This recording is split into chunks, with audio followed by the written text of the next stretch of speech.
مطلب اتنی جگہوں کا یہ حکمران تھا. اور یہ 16 سال کی عمر میں اس نے بھی ایک ریبیلین کو اپنے باپ کے کہنے پہ کرش کیا ہوا تھا. ٹھیک. تو جب اس کو پتہ چلا کہ یہ تو ہمیں شکست ہو گئی ہے, اور صلاح الدین ایوبی نے صرف وہ نہیں لیا, صلاح الدین ایوبی جیروسلم لیا, اس کے ساتھ ایکر کا میدان ہے اور ٹریپولی, یہ 3 جگہ بالکل ساتھ ساتھ ہیں.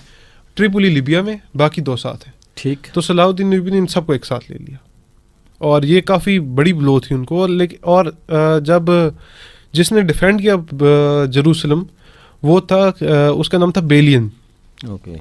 اور بیلین بھی آپ ادھر اس کا بھی ملاحظہ کریں کہ اس نے 50 آدمی کے ساتھ 5 دن 2 لاکھ فوج کے ساتھ لڑا, اور آخر میں جب اس نے گھٹنے ٹیکے تو وہ باہر گیا اور صلاح الدین ایوبی کے ساتھ مذاکرات کیے. اس مذاکرات میں اس نے کہا کہ تمہیں دینے سے پہلے میں یہاں پہ سب چیزیں جو ہیں وہ گرا دوں گا, تمہاری مسجد اقصیٰ بھی گر جائے گی, ہمارا ٹیمپل آف سولومن بھی گر جائے گا, لوگ لڑیں گی نہیں اب. تو صلاح الدین ایوبی نے اس کو کہا کہ میں آپ کے ہر فوجی جو باچی ہے, آپ کی کوئین, ہر شہری کو جیروسلم کو ایسکارٹ کروں گا پبلکلی, اور خود ہماری شپس تک, اور ہماری شپس آپ کو کرسچن لینڈس تک چھوڑ کے آئیں گی, اور ایک آدمی نہیں مارا جائے گا. جن کے خاندان والے مارے گئے ان کو کمپنسیٹ کر دیا جائے گا بلڈ منی. تو وہ اس کو یقین نہیں آیا, لیکن جب وہ سب کچھ ہوا تو کنگ, وہ بیلین کے بارے میں کچھ کہتے ہیں کہ وہ کنورٹ ہو گیا. وہ اس نے جب ملاحظہ کیا اتنا سارا ہوا ہے اس کے ساتھ, تو وہ ایک بلیک اسمتھ تھا, یہ جو لوہار تھا. تو کنگ رچرڈ ادھر سے گزرا تھا. کنگ رچرڈ نے اس کو کہا کہ تم وہ بیلین کدھر ہے. وہ تو اس زمانے میں تو اس نے کہا بیلین کدھر ہے. اس نے کہا میں تو لوہار ہوں. اس نے کہا, میں نے پوچھا بیلین کدھر ہے, تو کہتے میں نے بھی کہا میں لوہار ہوں. جھوٹ بھی نہیں بولا, سچ بولا. تو وہ چلا گیا آگے. کنگ رچرڈ ایک ایسا کنگ تھا کہ وہ پوری زندگی فرانس میں رہا, اور انگلینڈ کا کنگ ہوتے ہوئے بھی آپ تب انگلینڈ اتنا میں کہوں کہ پسماندہ تھا کہ کنگ رچرڈ ان کا کنگ تھا. انگلش بھی آتی تھی, اور پرشین بھی آتی تھی ان کو, اور فرینچ بھی آتی تھی.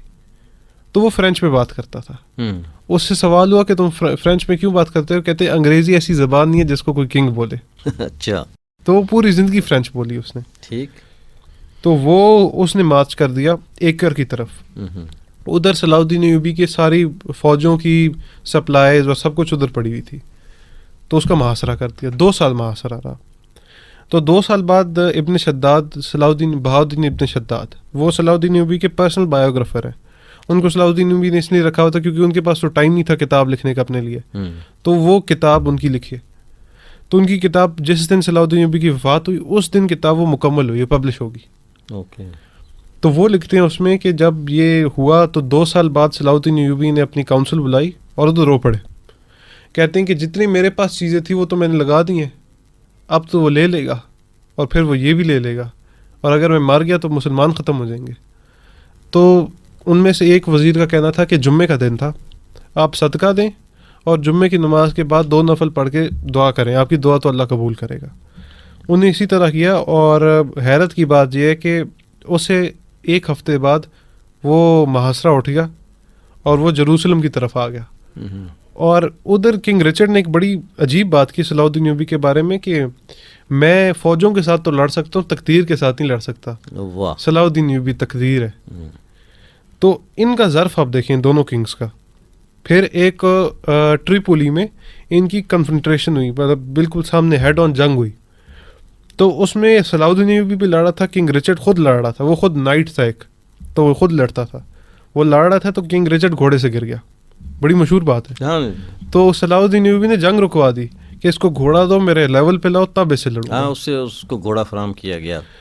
اور ان دونوں کے جب یہ وفات پائی ان دونوں نے, تو صلاح الدین ایوبی, میں آپ کو پہلے ہی بتایا تھا کہ ان کی خادم حرمین تھے اور ان کے پاس پیسے نہیں تھے حج کرنے. اچھا, میں یہاں چاہوں گا کہ 2-3 اور واقعات ہیں کنگ رچرڈ کے اور صلاح الدین کے, اگر اس کو ہم اسی جگہ پہ, جس طرح گھوڑے کا واقعہ ہے اسی طرح سے غالباً کنگ رچرڈ کے ساتھ اور بھی. کنگ رچرڈ جی ایک دفعہ بیمار پڑ گیا اسی جنگ میں جی.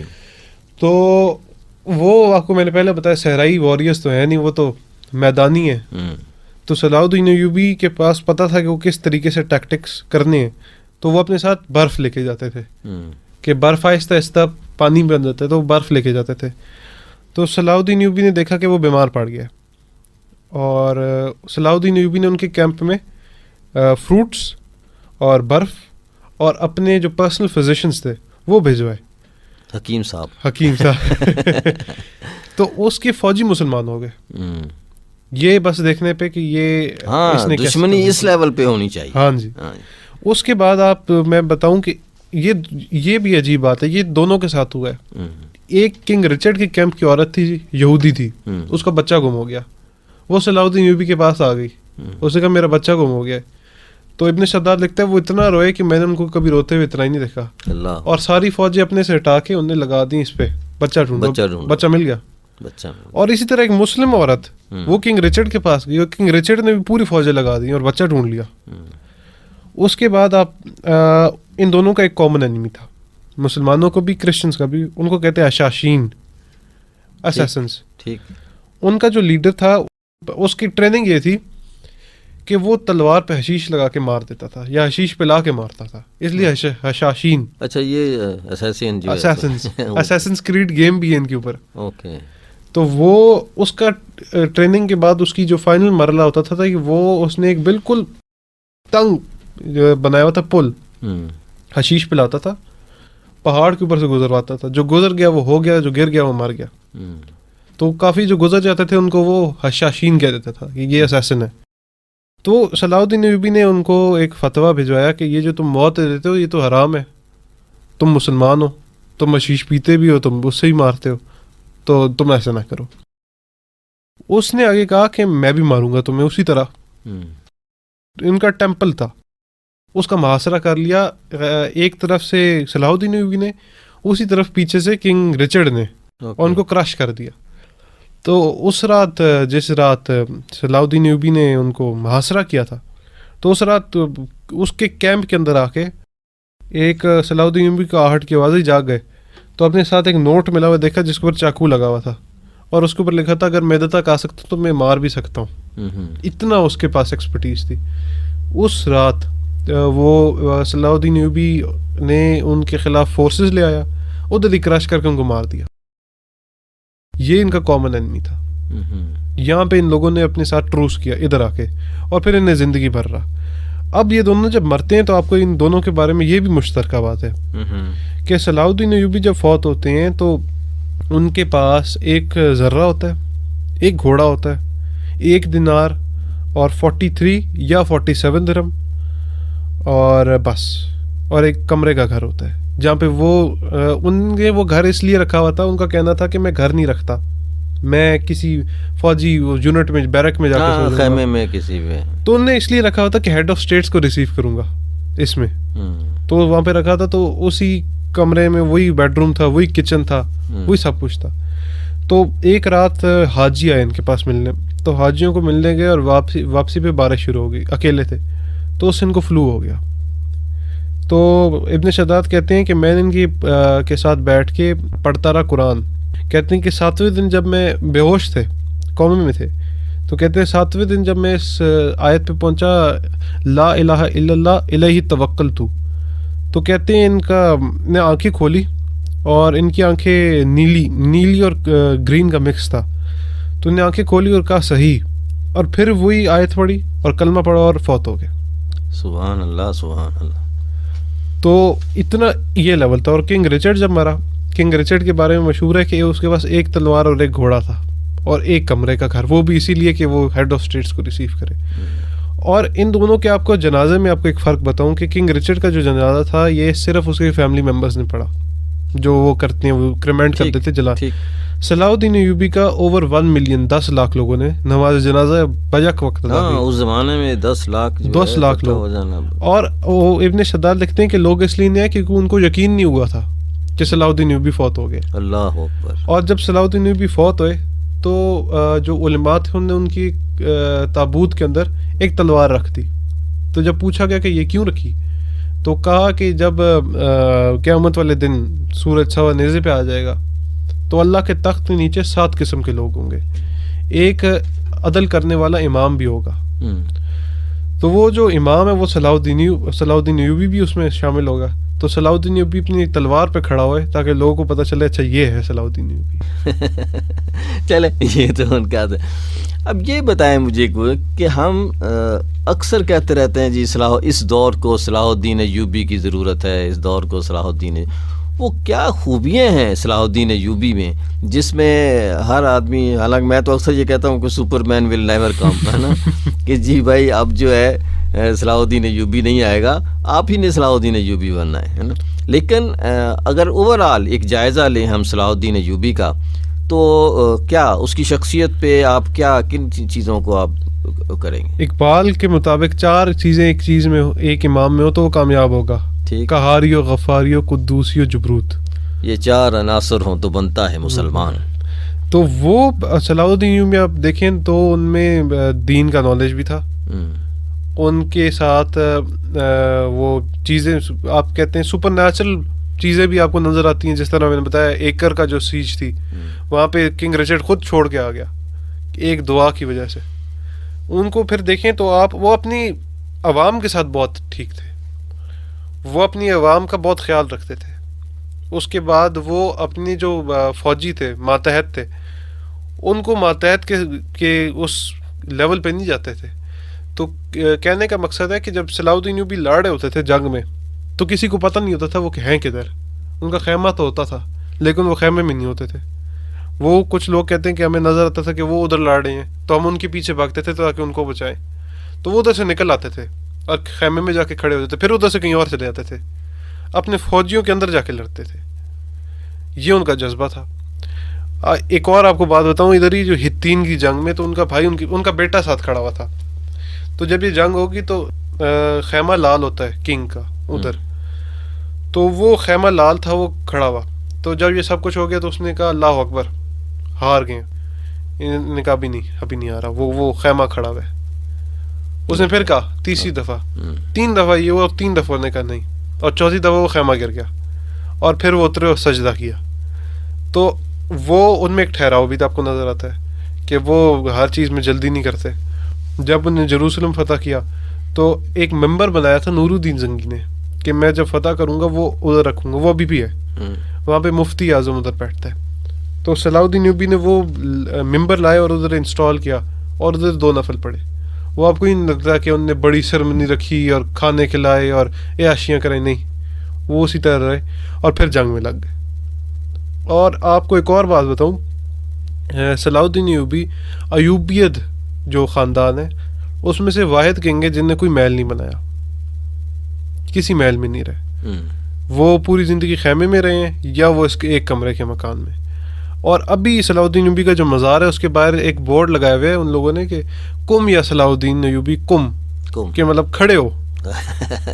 وہی آپ والی بات کہ ہم ابھی بھی کہتے ہیں کہ صلاح الدین ایوبی کو واپس لاؤ, وہ تو نہیں آئیں گے, پھر ان جیسے آپ پیدا کریں اور ان کو ٹرین کریں. ہاں وہ بھی انسان ہی تھے, وہ بھی انسان تھے. آج ہم نے صلاح الدین ایوبی پہ بات کی اور کنگ رچرڈ پہ بات کی. اچھا, کنگ رچرڈ اور صلاح الدین ایوبی کے حوالے سے بہت ساری ایسی کہانیاں, روایات, سٹوریز ان کی جنگوں کی جس سے لگتا ہے کہ دشمن ہو تو ایسا دشمن ہو, ہے نا. کنگ رچرڈ کو بھی جو دشمن ملا اس نے ایسی مثالیں پیش کر دیں کہ جو کہ اگر تلوار ٹوٹ گئی ہے تو اس کو نئی تلوار پیش کی جائے, گھوڑا زخمی ہو گیا تو نیا گھوڑا, وہ تو بیمار ہو گیا ہے تو کہتا اس کو فزیشین اپنا فراہم کرو.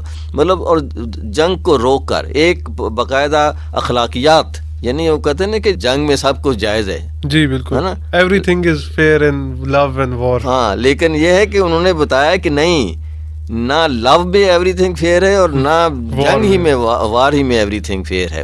ہر ایک چیز کے اپنے اپنے جو ہے وہ اصول ہوتے ہیں. جب یہ سارے کچھ ہو گیا نا جی, تو کنگ رچرڈ نے ایک کوٹ کہا کہ جب ایکر وہ ہار گیا تو اس نے ایک اپنی طرف سے بڑا غمزدہ اس نے کوٹ کیا, I have won every battle but I have lost the war. اچھا, اس وار کا تھوڑا سی ڈیٹیل بتائیں گے؟ اس کی میں آپ کو بتاؤں. یہ ہوا جی جیسے ہی صلاح الدین ایوبی نے یہ فتح کر لی ایکر, تو صلاح الدین ایوبی نے وہ اس لیے کیا کیونکہ ادھر ان کا بیسک وہ ملٹری سینٹر تھا.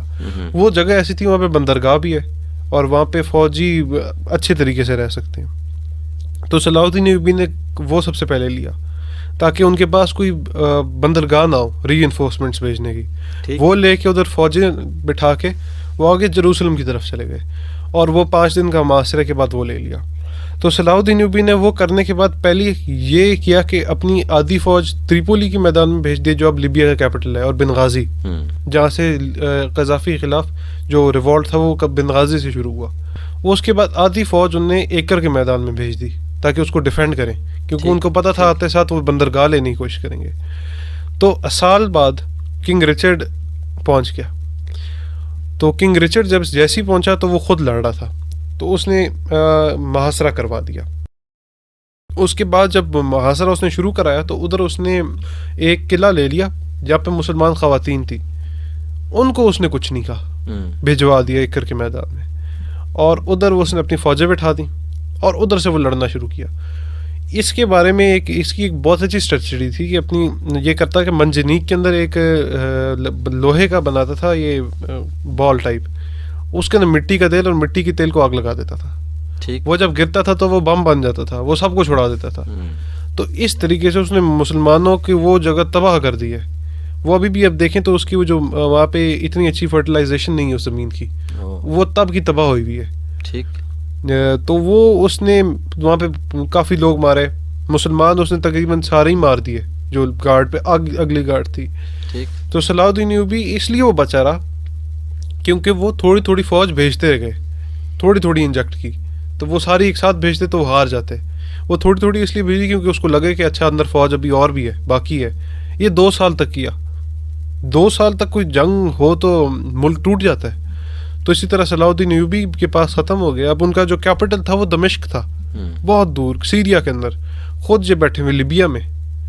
تو یہ لیبیا کے سے جروسلم گئے جو اب اسرائیل ہے, اسرائیل سے دمشق کو کنٹرول کر رہے اور پھر وہاں سے ایکر کو. تو یہ بہت اس زمانے میں بہت ہی مشکل تھا. تو پھر انہیں یہ کیا کہ انہیں وہ اپنی کونسل بٹھائی اور ادھر کہا کہ میں کیا کروں, میرے پاس سب کچھ ختم ہو گیا. تو ان کو کہا گیا کہ آپ 2 نفل پڑھیں جمعے کی نماز کے بعد, اس سے پہلے آپ خیرات کریں اور دعا کریں آپ کی اللہ دعا نہیں رد کرے گا. ادھر انہوں نے دعا کی کہ یا اللہ میں نے اپنی جو میرے پاس تھی وہ میں نے سب کچھ کر دیا ہے, اب تو میری مدد کو آ. اور یہ روتے گئے کہ اتنا رویا کہ صلاح الدین ایوبی کہتے ہیں کہ وہ پہلے داڑھی گیلی ہوئی اور پھر آگے وہ جو امامہ تھا وہ ان کا گیلا ہو گیا, اور اٹھے ادھر سے اور اپنے خیمے میں آ کے بیٹھ گئے. کہتے ہیں وہ ادھر سے اسی رات پتہ چلا کہ اس نے فوجیں نکال لی اور اس طرف آ رہا ہے. تو کہتے ہیں ان کی اور پریشانی پڑ گئی کہ ادھر تو میرے پاس فوج ہی نہیں ہے. تو جو ان کی کنگ گارڈ تھی, جو باڈی گارڈز تھے, انہیں وہ کھڑے کر دیے کہ زیادہ سے زیادہ لڑ کے تو مریں گے. تو کہتے کنگ رچرڈ نے ایک سفید جھنڈا علامت ہوتا ہے امن کا, وہ لہراتے ہوئے اندر آ گیا کہ میں نے صلاح الدین ایوبی سے ملنا ہے, یہ ملنے آئے. تو اس نے ادھر کہا کہ میں فوجوں سے تو لڑ سکتا ہوں, تقدیر کے ساتھ نہیں لڑ سکتا, صلاح الدین ایوبی تقدیر ہے. اور یہ کہہ کے وہ واپس چلا گیا انگلینڈ. کیا بات ہے جی, بہت شکریہ جی, جزاک اللہ. اس کے بعد میرے خیال میں گفتگو بنتی نہیں ہے. ابھی آپ پروگرام سن رہے تھے ناتمام کائنات کی باتیں ابراہیم جمال کے ساتھ. اظہر نیاز کو اجازت دیجیے, اللہ حافظ.